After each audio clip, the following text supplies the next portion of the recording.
so as we all know, we are, on a daily basis, we are exposed to many dangers out there, okay? There are, things such as like car accidents or natural disasters that can, take the lives of many.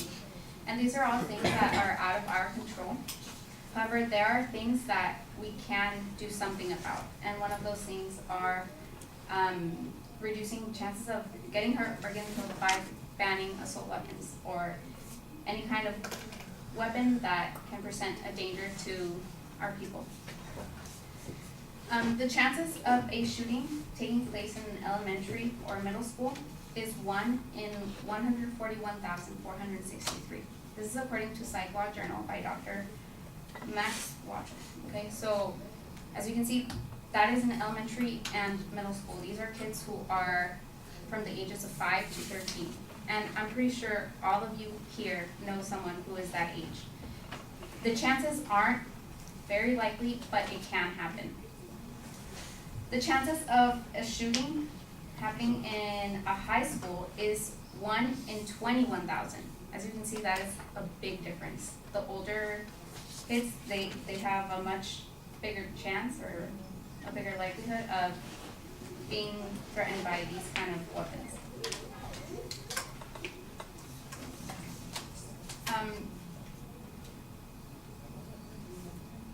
Of course, neither one of these are as likely as being in a car crash, like I mentioned, something that you can't control, which is 1 in 7,775. But wouldn't you feel safer if the chances of a shooting were reduced? Of course, it is something that is not likely, but if you take away the weapons, it is going to be it's going to be harder for someone to obtain that weapon and for you to be hurt anywhere in public. This proposition isn't to get rid of all guns. The purpose here is to put a restriction and to ban assault weapons so that you can be in a safer place. How would you feel if they told you that it is harder to vote than it is to obtain an assault weapon? And this is actually true. This was mentioned by President Clinton in a speech that he gave in the 50th anniversary of Martin Luther King Jr.'s I Have a Dream speech. So in the 50th anniversary, he did a speech where he mentioned how they can obtain an assault weapon much easier than they can go vote. And the reason for this is that in over 30 states, you can obtain an assault weapon without any kind of identification. However, to vote, as many of you guys know, you are required to have some form of ID in order to vote.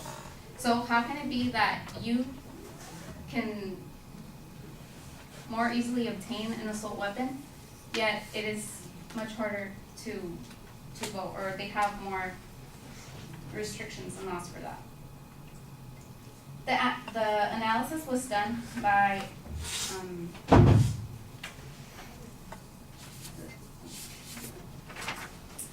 this was done by, I think, Progress, and this analysis goes further on to state that anyone can obtain an assault rifle from unlicensed dealers at gun shows or online without a background check in 39 states. So do you feel any safer knowing this, that somebody can go and get a gun if they wanted to, if they so choose to go get a gun? Do you feel like safer? Of course you wouldn't. Or do you think that something should be done?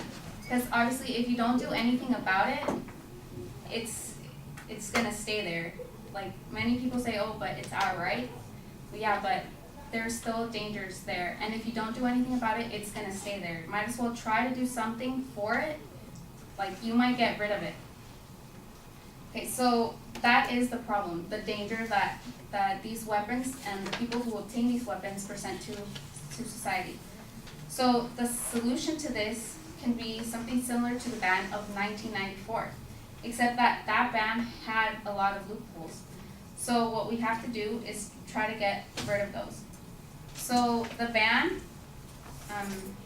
it bans the sale, transfer, manufacture, and importation of semi-automatic rifles, semi-automatic pistols, semi-automatic rifles and handguns that have fixed magazines, semi-automatic shotguns, and any military-style feature. And the military style feature, a lot of people think that it does not make the weapon more lethal, but it actually does, because it makes it much easier for the person who has that gun to shoot many people. Okay, so we should require also a background check on all sales or transfers of a grandfathered assault weapon. This was also included in the ban of 1994. However, there were some of the things that I mentioned that they weren't the ones that that were targeted by the ban before. Okay, so this ban should be revised and renewed because since the ban expired, more than 350 have been killed and more than 450 have been injured by these kinds of weapons. So you or anyone in your family could have been one of those 350, and I know it's something very depressing to think about, but it could happen. Like I told you, the chances are there. We should try to minimize them as much as we can. A Justice Department study of the assault weapons ban found that it was responsible for a 6.7% decrease in total gun murder. This is according to Jeffrey A. Roth. So when the ban was in place, the murder rate went down 6.7%. We should do what other countries have done, okay, such as Australia, Costa Rica, Serbia, Turkey, United Kingdom, Germany, Canada, and New Zealand. Okay, these are countries that restrict assault weapons and guns used for self-defense, making it less probable of you being in a mass killing or being murdered. Okay, so this is what we should do. We should take these countries and use them to kind of guide us through a new way of thinking towards assault weapons. We have to get rid of them, and there are many examples, as I mentioned, and their rates also reflect it, where Australia's and all the other countries that I mentioned, their rates of murder, they're way less than they are here in the US.